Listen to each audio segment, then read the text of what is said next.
dans ma faiblesse, soutiens dans ma détresse, toi Jésus mon seul bien.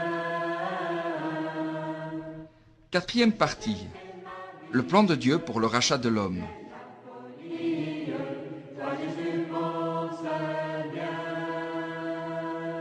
Depuis le début des temps, Dieu a préparé son plan pour racheter l'homme du péché. Il l'a révélé dans le Nouveau Testament. Jésus a sacrifié sa vie afin que chaque pécheur puisse passer de la mort à la vie éternelle. Sans ce sacrifice, le monde entier serait toujours perdu et resterait sans espoir.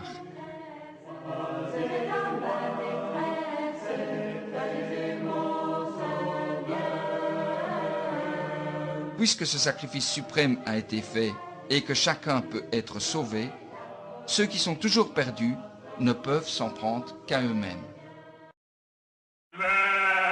Un jour, Jésus raconta l'histoire d'un bon berger qui était si inquiet pour une seule brebis perdue qu'il laissa les 99 autres pour la retrouver.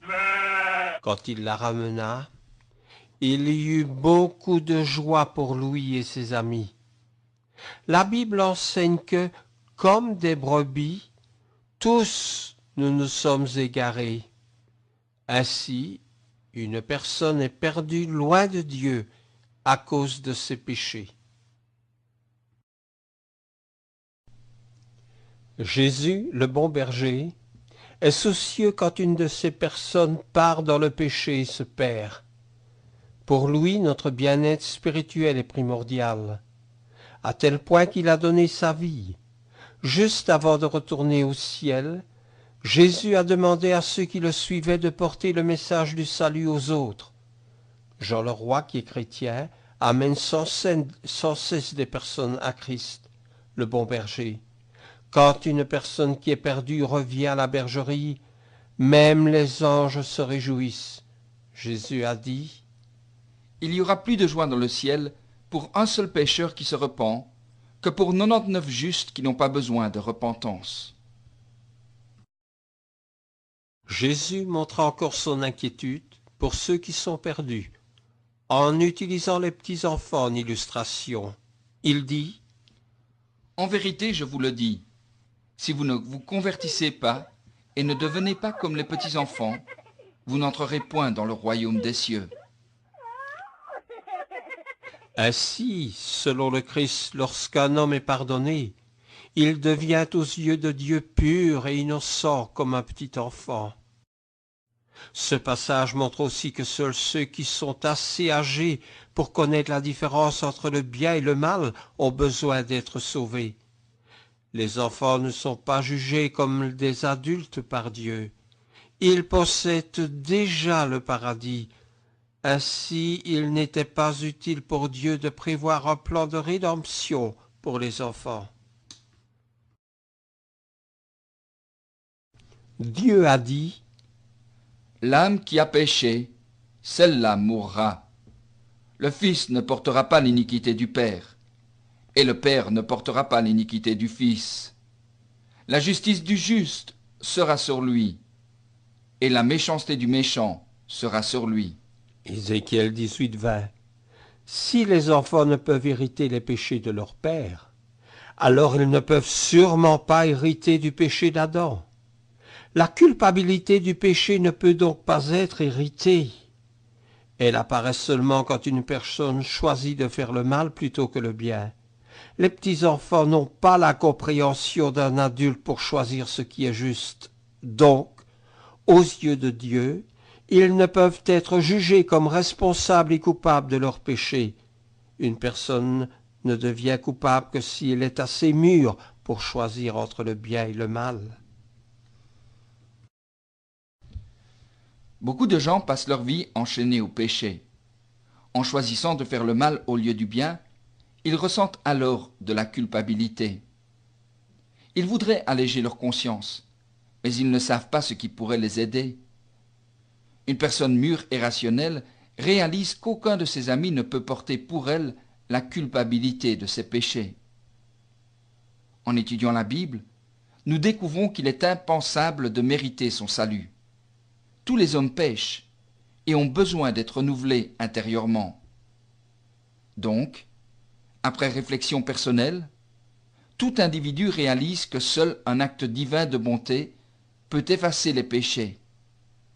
Pour être délivré, il nous faut apprendre que le seul moyen d'évasion est Jésus-Christ. Seule cette vérité peut nous affranchir.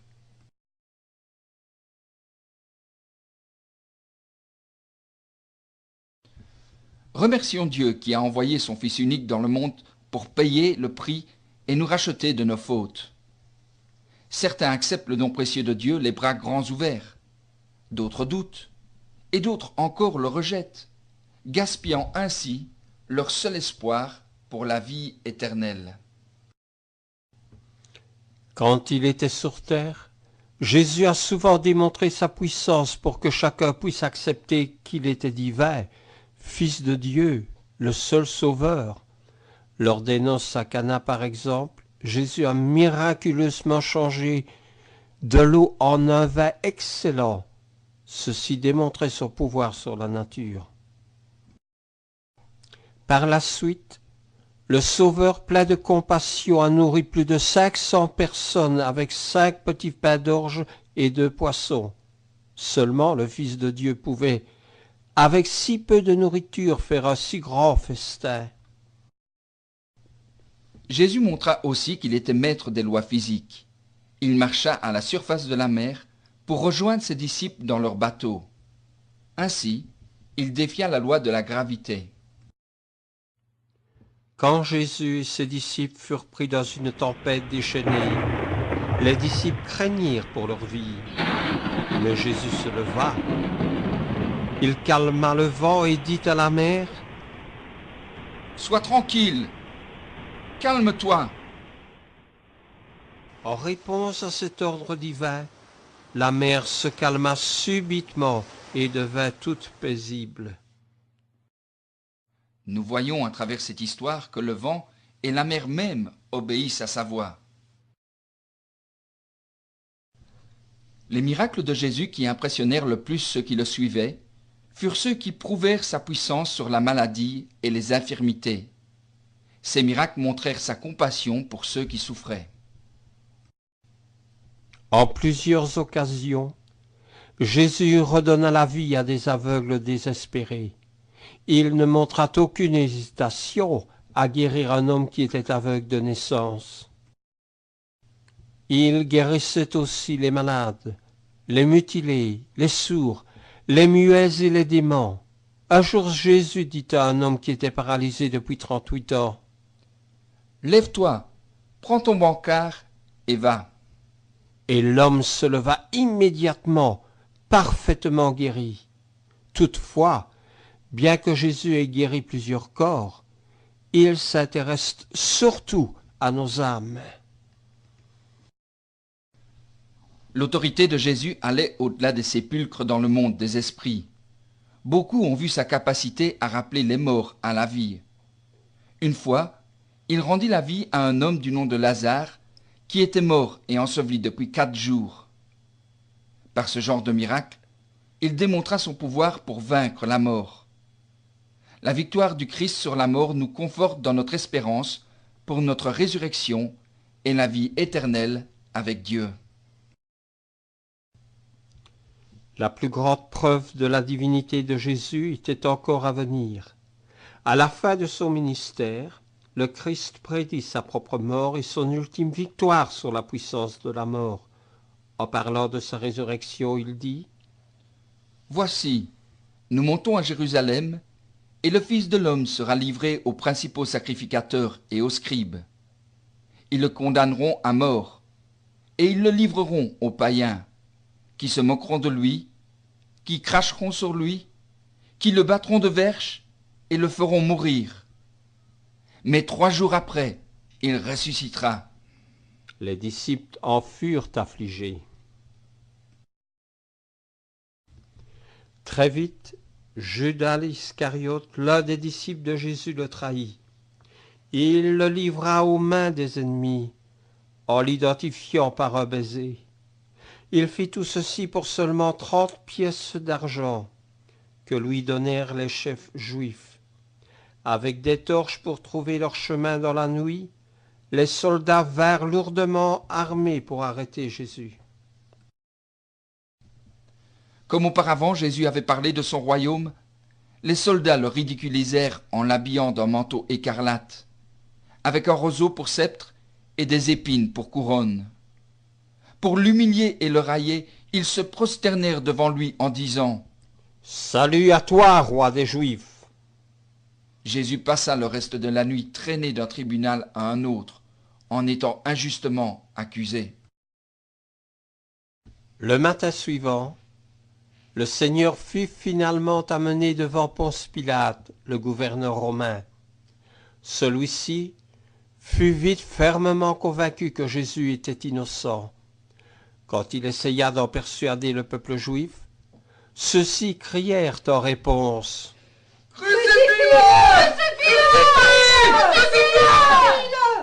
N'ayant pas le courage de les affronter, Pilate donna des ordres pour exécuter Jésus. Le groupe devant participer à l'exécution se rendit à un endroit en dehors de la ville, appelé Calvaire. Au début, Jésus portait lui-même sa croix, mais terrassé par la fatigue, il s'écroula. Les soldats ordonnèrent à Simon de Cyrène de l'aider en la portant le reste du chemin. Arrivé au sommet du mont Golgotha, l'exécution commença par le rituel traditionnel.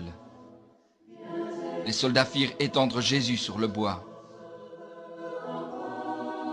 Le bourreau mit les clous sur les paumes du condamné, puis il eut le bruit du fer traversant les mains, brisant les os et la chair pour pénétrer dans le bois. Les muscles du Seigneur tressaillirent sous la douleur mordante.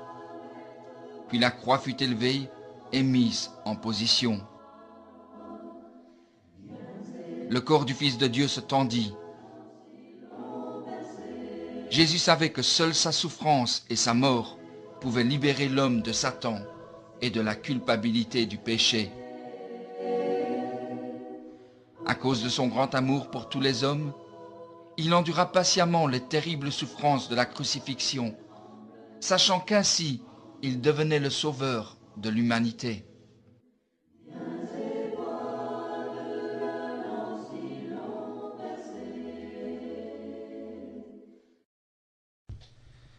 Alors que nous imaginons le divin Fils de Dieu cloué à la croix, les conséquences horribles du péché nous choquent et nous écrasent. Le pécheur n'aurait jamais pu expier ses propres péchés. Tous les sacrifices d'animaux de l'Ancien Testament nous préparaient à cet unique et parfait sacrifice. Seul le Fils de Dieu, qui n'avait jamais fait le mal, pouvait payer pour tous les péchés de l'univers, depuis la création d'Adam jusqu'à la fin des temps. Jésus était maintenant mort.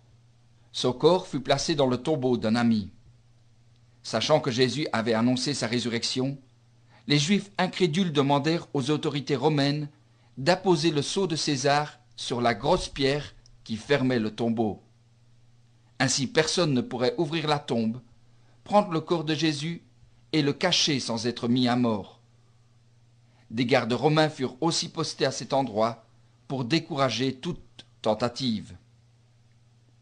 Avec la crucifixion de Jésus, il semblait que Satan avait gagné et que le sacrifice du Christ avait été inutile.